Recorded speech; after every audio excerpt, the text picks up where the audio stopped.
The humorless, out-of-touch American left. That's the focus of tonight's angle. Okay, over the weekend, CNN obtained, released, and then went apoplectic over comments President Trump made to a group of donors on a Saturday event at Mar-a-Lago.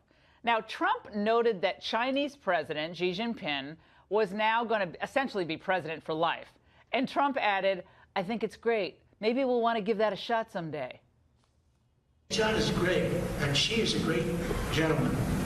He's now president for life. President for life. No, he's great. Hey, look, he was able to do that. I think it's great. Maybe we'll have to give that a shot someday. I can't do Trump as good as Trump can do Trump. Well, look, it is obvious from the audio that this was something called, in English, a joke.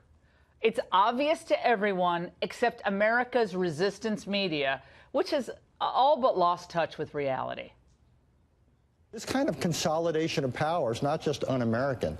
It's impractical. It's counterproductive. And we ought not to hold it up. Donald Trump is praising a man's consolidation of power that has been compared repeatedly to Mao's. Yeah, all he knows is, is it good for me and my image? Is it good for, Does it feel good to say right now? Does it feel good to say it right now? Yeah, it's I know even more visceral and stupid. Kind of there are strains of authoritarianism going on here in the homeland. That is something that the people in the room, I think, probably were laughing nervously at. I don't know. I wasn't there.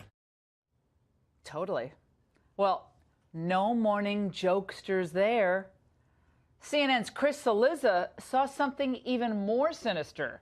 Under the headline, "This may be the scariest thing Donald Trump has said as president," he wrote, "Trump has demonstrated his governing theory is largely centered on taking as much as you can until someone stops you.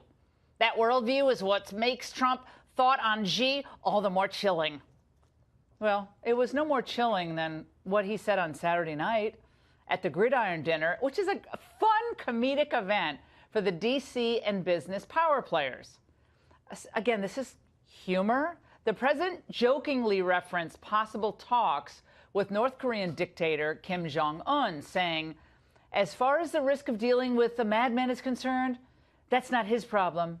That's his problem, not mine." In other words, Trump's the madman, trying to make fun of himself. So you know why the left is so agitated by these jokes? Because the president is besting them at their own game. And in the process, he's kind of endearing himself to the public. I have a question. Why should the left be the only group allowed to engage in a little sarcasm, a little comedy, a little self-deprecating humor? The left does not mind at all dishing it out. But the moment the president or any conservative ribs them, or even themselves for that matter, self-deprecating, there's immediate blowback. What am I talking about here? Movie stars, sports celebrities, television actors, they shoot their mouths off on politics and public affairs all the time. It's like reflexive, they can't help themselves. And we're supposed to react as if Plato himself had come back to opine on contemporary issues. Like, "Oh, thank you for your commentary. It's so well informed." Look, everybody has the right to speak his or her mind, of course. And they're welcome to come on this show anytime. But just because you are a celebrity or get paid millions of dollars to play a game doesn't mean you get a free pass to offer illogical arguments, avoiding substance, and just engage in drive-by media attacks. And you don't get to do that with impunity. And if you do that, you shouldn't be taken seriously. In case you hadn't heard, I wrote a best-selling book 15 years ago called Shut Up and Sing. I went after leftists such as Barbra Streisand, the Dixie Chicks, love their music, Michael Stipe, love his music, and a bunch of other celebrities who love to opine on politics. I routinely call out these elites who feel like their celebrity in one arena gives them political authority and heightened credibility to speak on all these complex issues of the day. Last week, we at the Ingraham angle caught Barbra Streisand in a little bitty lie. She claimed to Variety that the presidential election was rigged and that she had spoken to, quote, senators from Wisconsin and Michigan, close quote. Well, no one bothered to call up the 4 senators from those 2 states, but our producers did. We called both the Wisconsin senators, who told us they did not speak to Barbra Streisand and certainly said nothing about election fraud. Oops.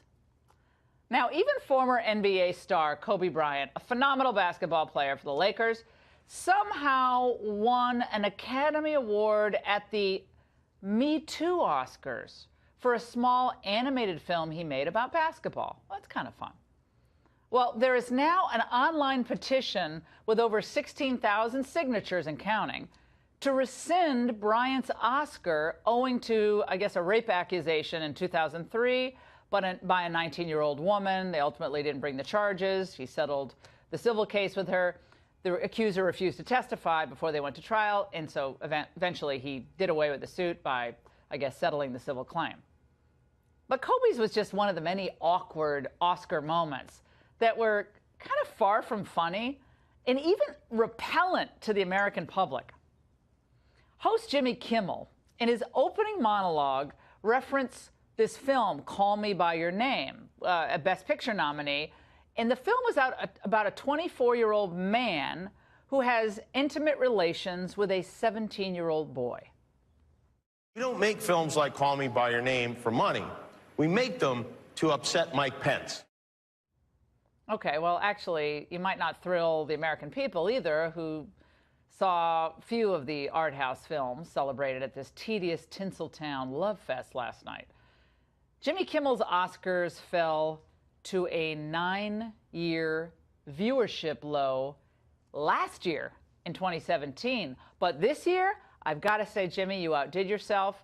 He presided over the lowest rated Oscars ever. I say nothing says happy 90th Oscar like a 20% drop in your lousy ratings from last year. 3 cheers. But let's face it, these people are fanatics, so they don't care. Dreams are the foundation of America. And to all the dreamers out there, we stand with you. Marginalized people deserve to feel like they belong. Representation matters. Who are more marginalized, by the way, in Hollywood than conservatives? How about Christian conservatives? Is anyone more marginalized than someone who actually voted for Trump and works in a major film? Come on, these people are just complete phonies. Hollywood, sports figures, all these people have one job. And this is why they get paid a lot of money, and good on them if they do get paid a lot of money and they're good at it. They entertain us. But instead, as we saw last night, they give us like bizarre political lines or storylines or characters that most Americans can't really relate to. And then, meanwhile, Hollywood ends up attacking a lot of the values and ideas that millions upon millions of Americans hold dear. And then when they're criticized, they cry like infants being weaned, which makes sense since many of the celebrities are used to feeding off their sycophantic staff and media enablers. They're not used to criticism. Perish the thought. All of this is a big turnoff, though, to the audience. And they have a lot of options to choose from these days, don't they? And if you want to know why these celebrities are so nasty to the president and so upset when he or any conservative dares to crack a joke, well, I have an answer. For all their vitriol and all their bile directed at conservatives and the president, you know what he keeps doing? Put it in a language that everybody understands here. He keeps putting points on the board for America, the American worker. And our audience is growing, while the Oscars audience is tanking. Now that's what I call funny. And that's The Angle.